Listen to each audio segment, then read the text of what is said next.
What's up, everybody? Phil Mendoza with Alpha Bowhunting. I got Braden Forsyth with me today. We're going to be talking about an upcoming hunt for 2021 that we're both really excited about, so stay tuned.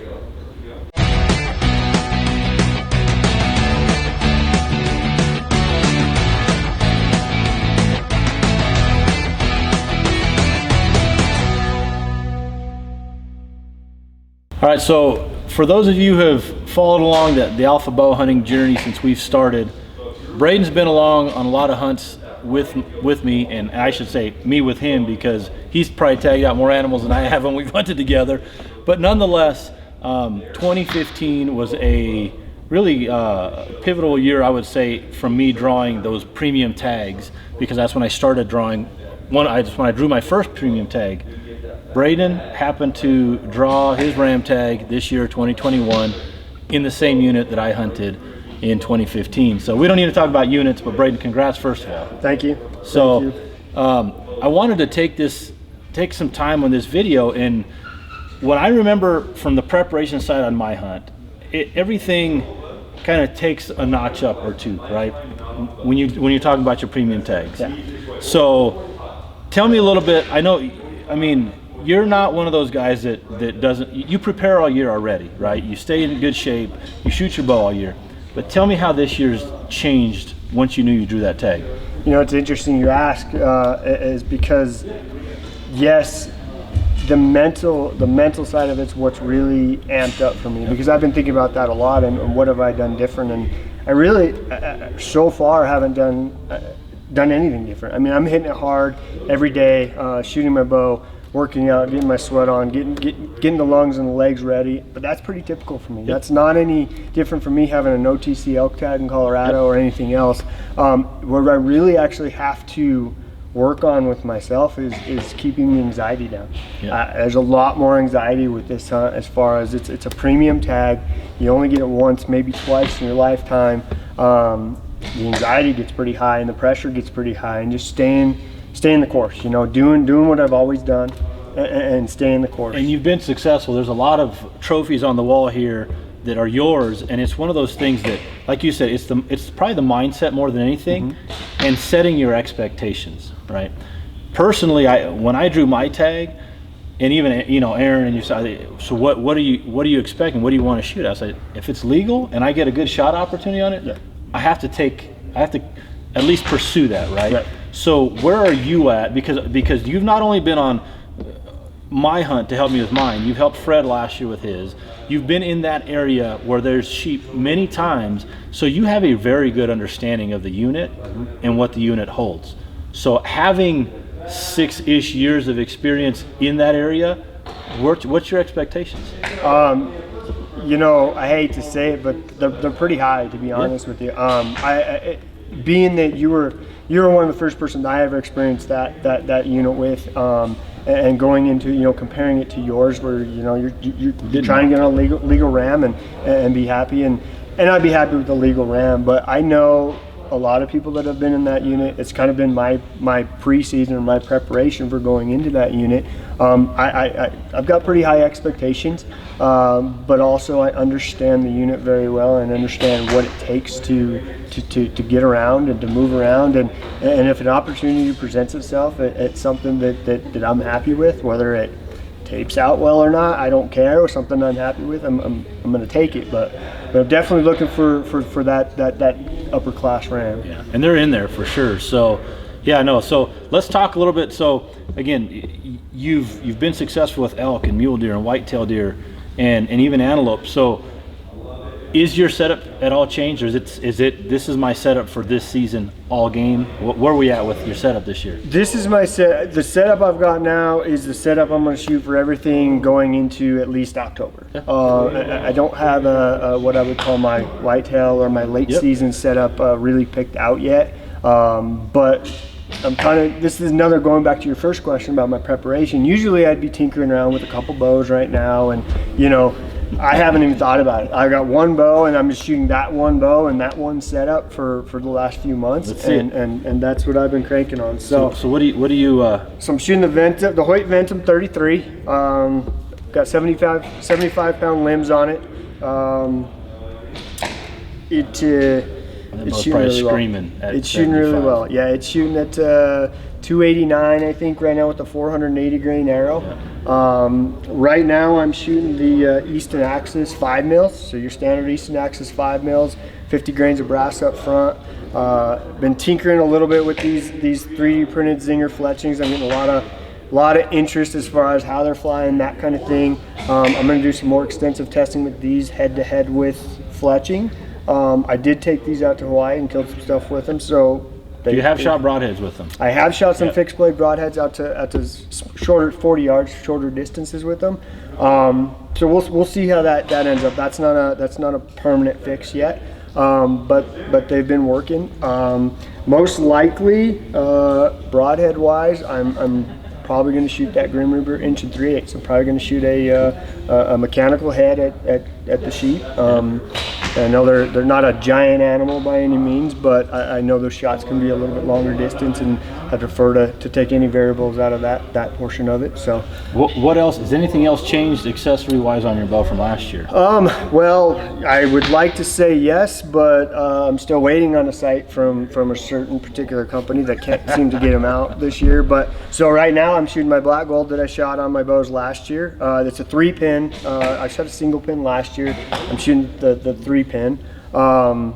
I really like a single pin, but I think hunting with the 3-pin is going to give me a little bit more of an advantage. Stabilizer setup, I'm still really dialing that in. I really like how the bow balances with this counter slide setup that I had, and this is the same setup I had on my bow last year. However, the mass weight of the bow is a little more than I like, so I'm kind of tinkering with playing with this lower, a small stabilizer down here on this lower hole, and using the weight. Obviously, I've already got my offset on there, so I've been tinkering quite a bit with stabilizers, but the bow seems to hold really well and shoot really well. So other than that, it's pretty similar to what most of my bow setups have been for the last couple of years, something that I like and I'm used to. And it's got some blood on it already, so I can't complain too much. Yeah, being in Hawaii early season, taking advantage of spring hunts is just such a good confidence builder, and it basically, just like you said, breaking in some new gear that you absolutely. I mean, I can shoot at foam for only so long, you know, and I know we're all that way. It's just sometimes we don't have the time or the means or the whatever to get out and do that, but you can only shoot at foam so long. No, so last kind of things I wanted to talk to you about on this hunt. So again, not mentioning hunt units. I don't know why people get weird with premium tags, but some do, right? If you want to do enough digging, you can figure it out. But it's a above tree line unit, very rough terrain. This is something that we've both had a lot of conversations about. We've nicknamed this place so many bad things, right? What, as far as like type of trips, how long you want to be in, gear, mobility, what's your approach for, early season, at least with the sheep, as far as you going in light and being able to be very mobile, or is it going to be something you're going to set up base camp and move from there? What's your take on what's your approach going to be? I've got a few plans penciled in place with a lot of different. I'm putting my team together is basically what I say. I mean, Phil's part of my team to go in there. I was part of his when on his tag. But I think hunts like this, and this isn't for everybody. Some people like to do it all by themselves, but I think having a team, a good team around you, is beneficial for that. And trying to figure out how to maneuver all that, because you can't have everybody in there at once in the same spot. So moving people around. My preference in my head right now is to be as mobile as possible.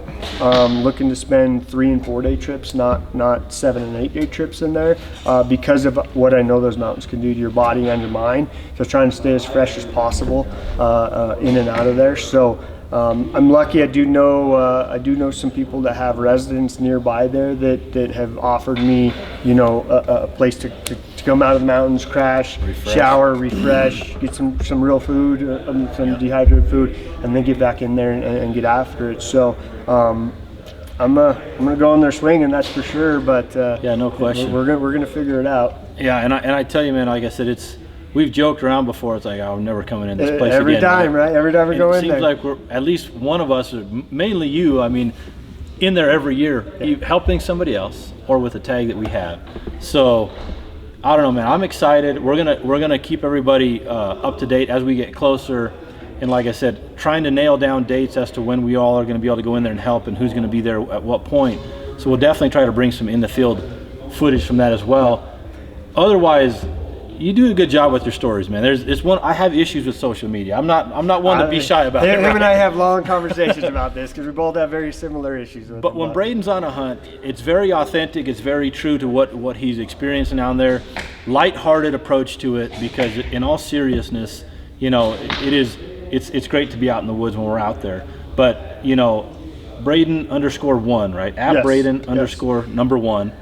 Follow him along. His stories are really good on the hunt as well. So if you don't follow Braden already, check him out, because keep an eye out, guys. Because I like Phil said, I'm not a big social media guy, but I think that this opportunity that I have as far as having this tag is a good chance to show other people what to expect that haven't had the tag, or people that have had the tag, just to kind of reminisce through my stories and my posts. So I'm gonna start posting quite a bit more on my stories and on my posts about my preparations, like we talked about, like what I do every day. Now this isn't new for me, just because I have ram tags. It's probably what I do every day. But it may be exposure to other people, what they may need to do or think about doing, and just kind of the experience of the ram tag. I got my paperwork the other day where you got to fill out all the stuff, and you're the ram holder, and here's your meeting and this kind of stuff, and that kind of feels special. Makes it real. Yeah, it makes it real. You got the green tag now and everything. So I kind of want to expose that to everybody else, and so follow along my stories and my posts. Maybe we can do a follow-up video as well, because there's a lot of that people don't understand, that have not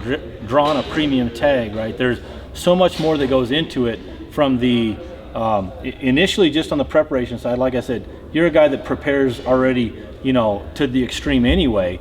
And but in addition to that, like you said, the paperwork, there's orientations that you can usually do this year online, meet and greets, networking with other people.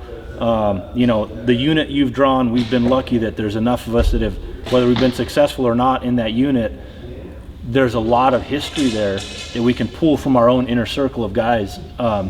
So there's definitely a lot that people can take from that. So yeah, that'd be great to see more of that and share more of that, because it's like I said, man, maybe once in a lifetime, if you're lucky, twice. But I'm excited for you. I know that people are going to be excited to see how it all unfolds, and like I said, so I just wanted to take a little bit of time to talk about this and start to dangle that carrot, because with the introduction of the No Limits Archery YouTube channel, so I guess it's a good time, just because we're going to be throwing stuff back and forth. That channel is going to be more of the pro shop tips, tactics, terminology, maybe even gear reviews, if you will. The Alpha Bow Hunting side is going to really kind of take a path more of the competition side and the hunting side. So it's going to be, definitely there's some crossover, but the Alpha Bow Hunting channel is going to definitely get a little bit more honed in towards this kind of content, topics that are practical for in the field, and like I said, competition. No Limits Archery. Go, if you haven't followed us on No Limits Archery, go check that out. Follow us there. We're going to start the Bow Hunting Made Simple series is going to start coming out with videos there, in addition to some other gear review videos along the way. Tough time of year to be doing gear review videos, because it's tough to get stuff in stock. It's tough to get a year right now. Even us, guys. I mean, you asked. Even us. Like I said, I'm waiting on. Wanted to try a new site this year, but who knows if I'm going to or not. But it's getting time to crunch time where I got to just close it off and have my setup. So may have to roll with what you got. Yep. But I'm confident in that too. So I'm okay with it. So anyway, follow along. Comment down below. Again, if you haven't followed Braden already on Instagram or Facebook, check him out.